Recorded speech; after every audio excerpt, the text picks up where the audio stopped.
कई जटिल सर्जरी को अंजाम दे चुका मधेपुरा का JNKT मेडिकल कॉलेज के समीप अवस्थित पाटलिपुत्र अस्पताल एक बार फिर चर्चे में है। दरअसल हायर डायबिटीज और पांव में अल्सर से पीड़ित एक महिला का सफलता इलाज कर महिला को पाटलिपुत्र अस्पताल ने नई जिंदगी दी है।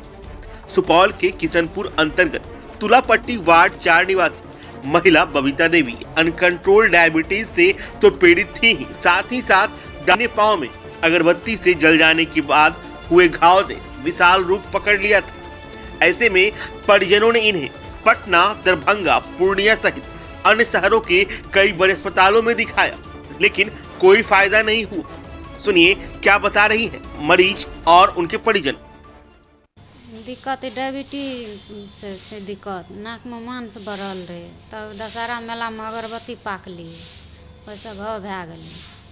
सुपौल गेलिए, सहरसा गेलिए, पटना गेलिए, पूर्णिया गेलिए, डायबिटीज लए कऽ टाँग लए कऽ तऽ एतेटा एलिए, सुपौल गेलिए, नहीं भेलै सुधार कतौ। तब कहते मेडिकल कॉलेज है मेडिकल कॉलेज है, एतऽ एलिए तऽ ओतऽ से दोसर लोग एतऽ आनलकै। मेडिकल कॉलेज में की इलाज भेला? कुछो नहीं भेलै, सुइया देलकै 2 गो कि 3 गो, आ ओतऽ नहीं देखभाल भेलै तऽ एतऽ लए कऽ चलि एलै। दोसर कोई रहे संगमे जिरिया देवी कहलकै नहीं चलू ओहि हॉस्पिटलमे अहाँके भर्ती करा दै छी, ठीक भए जाएत। पाटलिपुत्रा हॉस्पिटल में? हाँ। की नाम के हॉस्पिटल के जतऽ एलो है? पाटलिपुत्रा।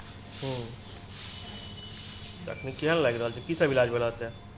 भेलै एकरा ऑपरेशन केलकै, पस निकाललकै, दवाइ सुइया दै छै, सुधार छै। कई दिन से चाहते हैं? 8 दिन से। अब केहन लागि रहल छै? ठीक छै। मेरी माँ को डायबिटीज हो गया, उससे थोड़ा अगरबत्ती से दशहरा मेला में पाक गया, उसी से घाव बड़ा बन गया। दरभंगा, पटना, सुपौल, सहरसा सभी जगह गया, बोला कि भर्ती। तो मेडिकल कॉलेज आए मधेपुरा में, यहाँ पे नए मेडिकल कॉलेज में कुछ हुआ देखभाल, 2-3 ठो सुइया दिया और उससे कुछ नहीं हुआ। यहाँ पे बोला एक तो मेरी फुआ था, यहाँ बोला कि मैं पाटलिपुत्रा में भर्ती करवा देते हैं।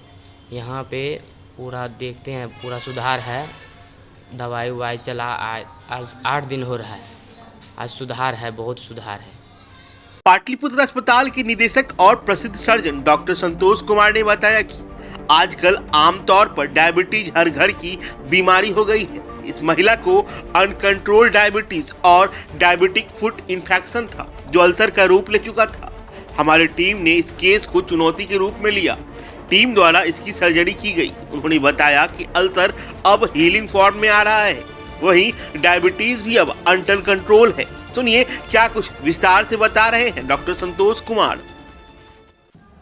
ये मेरे पास करीब 6-7 दिन पहले आई और इसका जो कंप्लेन था वो था अनकंट्रोल डायबिटीज़ ब्लड शुगर 400, 500, 550 ऐसे इसका था। उसके बाद दूसरा कंप्लेन था इसका पाँव में अल्सर, लेफ़्ट फुट में अल्सर, लेफ़्ट फीट में अल्सर और नॉन हीलिंग अल्सर था वो, जिसके लिए ये काफ़ी जगह भी गई है, जैसा कि ये खुद ही बताएगी। मुझे बताया कि दरभंगा से इसका इलाज चल रहा था, फिर पूर्णिया गई, पटना गई, फिर लोकल भी बहुत जगह में गई हैं कोसी रेंज में। तो इतना करने के बाद जब मैंने इसको देखा तो इसकी डायग्नोसिस बनी diabetic uncontrolled diabetes plus diabetic foot infection, जिसको DFI बोलते हैं। DFI का मतलब होता है डायबिटिक फुट इन्फेक्शन। और इसके बहुत सारे कारण होते हैं डायबिटिक फुट इन्फेक्शन के। और पहले तो मैं ये बता दूं आप लोगों को, ये जो डायबिटीज़ है ये वर्ल्ड में ये एक इम्यूनो कॉम्प्रोमाइज़ के लिए सबसे कॉमन कारण हो चुका है पूरे विश्व में। और जो अगर हम डाटा पे चलें तो एक अलग अलग आंकड़ा है इसका, लेकिन आने वाले 15 से 20 साल में आपके मोर देन 35 to 40% वर्ल्ड का पॉपुलेशन डायबिटीज़ से मैनिफेस्ट कर जाएगा, अगर हम इस पे अच्छे से अवेयर ना हुए तो। इस डायबिटिक पेशेंट का अनकंट्रोल डायबिटीज़, जैसा कि मैंने बताया, अनकंट्रोल डायबिटीज़ और डायबिटिक फुट इन्फेक्शन था। अनकंट्रोल डायबिटीज़ के बहुत सारे कारण होते हैं, जैसे कि मान लीजिए प्रॉपर इंसुलिन नहीं लेना, प्रॉपर डायबिटिक डाइट नहीं लेना, फिजिकल एक्टिविटीज़ नहीं करना, या आप जो टैबलेट आपको दिया जा रहा है वो टैबलेट रेजिस्टेंट है, वो रिसेप्टर लेवल पे काम नहीं कर रहा है, उस लेवल पे हम इंसुलिन पे आते हैं। तो ये टैबलेट पे चल रही थी, ज़रूरी नहीं कि टैबलेट काम करे। तो एक तो ये था। दूसरा डायबिटिक फुट इन्फेक्शन था। यूजुअली अब मैं इंटर्न के लिए फिर से बोलूँगा, यूजुअली स्टेफाइलोकोकस, स्ट्रेप्टोकोकस और सूडोमोनास का हैवी ग्रोथ इन्फेक्शन होता है, लेकिन मेरे पेशेंट में क्लेब्सिला का हैवी ग्रोथ था, जो कि मैंने कल्चर सेंसिटिविटी में कराया। कराने के बाद मैंने देखा कि इसको पस जो है इसके फीट के लेयर्स में जमा था, फीट के मल्टीपल लेयर्स होते हैं, जमा था, जिसका बेस्ट इन्वेस्टिगेशन होता है एमआरआई ऑफ द फीट। लेकिन हम नहीं करा पाए क्योंकि पेशेंट जो है उतना इसकी इकोनॉमिक कंडीशन ठीक नहीं है कि जो एमआरआई करा पाए 7-8 हज़ार रुपये का। फिर मैंने इसको अल्ट्रासाउंड कराया, एक्सरे कराया। एक्सरे कराने का अल्ट्रासाउंड एक बेसिक इन्वेस्टिगेशन है, कोई फॉरेन बॉडी या कुछ तो नहीं है, बोन इन्वॉल्वमेंट नहीं है, इतना मुझे पता चल जाएगा। लेकिन अर्ली बोनी चेंजेस यूजुअली ऑस्टियोमाइलाइटिस के एमआरआई से ही चलते हैं।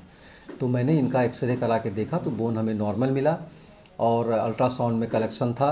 एग्जैक्टली हमने इनका ड्रेन किया, फूट का पूरा मैंने आईएनडी किया, स्लफ डिब्राइडमेंट किया, उसकी वस्कुलरिटी चेक की, वस्कुलरिटी नॉर्मल था, SpO2 नॉर्मल था, आर्टेरियल ट्रैफिक नॉर्मल था। पेरिफेरल न्यूरोपैथी है इसको। मैं बता दूं कि डायबिटिक पेशेंट को जब भी पेरिफेरल न्यूरोपैथी होगा, पेरिफेरल न्यूरोपैथी का मतलब आप सुने होंगे कि पाँव में सुन्न हो जाना, पाँव में झंझनाहट होना, पाँव में चोट लग गया पता नहीं चलना, एग्जैक्टली इसको पेरिफेरल न्यूरोपैथी बोलते हैं। ऐसे पर्सन को 15% चांसेस होता है इन्फेक्शन होने का, 15% चांसेस होता है ऑस्टियोमाइलाइटिस होने का, 15% चांसेस होता है पाँव काटने का। तो एग्जैक्टली ये पेशेंट उसी में लायक कर रही है, पेरिफेरल न्यूरोपैथी होके गई। इसको इनफैक्ट क्या हुआ कि कुछ चुभ गया कोई चीज़, लेकिन इस अगरबत्ती चुभ गया था इसको और इसको पता ही नहीं चला। ये सब प्रेजेंटेशन होता है डायबिटिक फुट का। इसको पता नहीं चला, अगरबत्ती जलता हुआ अगरबत्ती किसी को टच कर जाए तो आप समझ सकते हैं कैसी सेंसेशन होगी, जिसे हम पेन बोलते हैं। इसको कुछ भी नहीं पता चला। पता चलने के बाद धीरे धीरे इसका अल्सर फॉर्म किया और इसे बोलते हैं नेग्लेक्टेड लिम्ब। ये नेग्लेक्टेड लिम्ब है, इसका कोई केयर नहीं किया गया, विलेज में रहती है, अनअवेयर है और मतलब कोई मैसेज भी नहीं है। तो इसी चीज़ के लिए हम आप लोग को बुलाएं कि ये मैसेज जाए और लोग इस चीज़ के लिए अवेयर हों। तो फिर क्या किया गया, इसका जब आई तो इसका OT में लिया मैंने, डेब्राइड किया, सब चीज़ किया। करने के बाद अल्सर अब हीलिंग फॉर्म में आ रहा है, अल्सर हील कर रहा है। इसका मॉर्निंग डायबिटीज़ 120 था और इवनिंग का थोड़ा सा हल्का सा अप रहता है। तो मैंने पहले इसको स्पेशली डॉक्टर्स के लिए, जो बच्चे पढ़ रहे हैं उनके लिए बता रहा हूँ, पहले मैंने इनको टैबलेट पे लिया। टैबलेट का ये भी काम होता है कि पेरिफेरल रिसेप्टर्स को सेंसिटाइज कर देना, इंसुलिन को इम्प्रूव कर देना। तो पहले मैंने OHA पे दिया, फिर हॉस्पिटलाइज पेशेंट को शॉर्ट एक्टिंग इंसुलिन देते हैं जिसे ह्यूमन एक्ट्रापिड बोलते हैं, वो मैंने according to sliding scale fix किया। डायबिटिक डाइट पे लिया। उसके बाद मैं इसको धीरे धीरे ह्यूमन मिक्सटार्ड पे लाया हूँ कि डिस्चार्ज हम यूजुअली मिक्सटार्ड से करते हैं, टोटल कैलकुलेट करके 2/3 करके उसको 2 में डिवाइड करके देते हैं और OHA पे हम इनको भेज रहे हैं। मॉर्निंग शुगर इनका फर्स्ट क्लास है, घाव इसका बहुत अच्छा है और ये बिल्कुल अच्छी, जैसा कि आप पेशेंट से पूछ सकते हैं। तो मेरा एक ही मैसेज है कि डायबिटीज़ को लेके मानता हूँ कि डायबिटीज़ एक इम्यूनो कॉम्प्रोमाइज स्टेट है, आदमी प्रॉब्लम बहुत सारी आती है। इसकी सबसे बड़ी जो चीज़ है वो अवेयरनेस। अगर आप अवेयर हैं तो आपको इतना ज़्यादा घूमने की जगह नहीं है, ना आपको ज़्यादा परेशान होने की जगह है। डायबिटीज़ का एक ही चीज़ है, उसे कंट्रोल करना। जैसे भूख लगती है तो खाना खा के पेट खाली है, खाना खा के पेट भर लिए तो पेट नॉर्मल हो गया। इसी तरह से जो डायबिटिक है, ब्लड शुगर अप है, चाहे इंसुलिन से हो, चाहे टैबलेट से हो, चाहे एक्सरसाइज करके हो, चाहे आपको डाइट मॉडिफाई करके हो, आपको बेसिकली शुगर को नॉर्मल रखना है। ये मैसेज है कि आप इस चीज़ को देखिए। और मैसेज यही है कि डायबिटीज़ के लिए जो कंट्रोल, उसकी अवेयरनेस सबसे बड़ा चीज़ है। और ज़्यादा घबराएं नहीं। अगर कभी भी डायबिटिक के कोई कॉम्प्लिकेशन हो तो आप आए, इस तरह के कभी कोई हो तो हम लोग तैयार हैं लेने के लिए।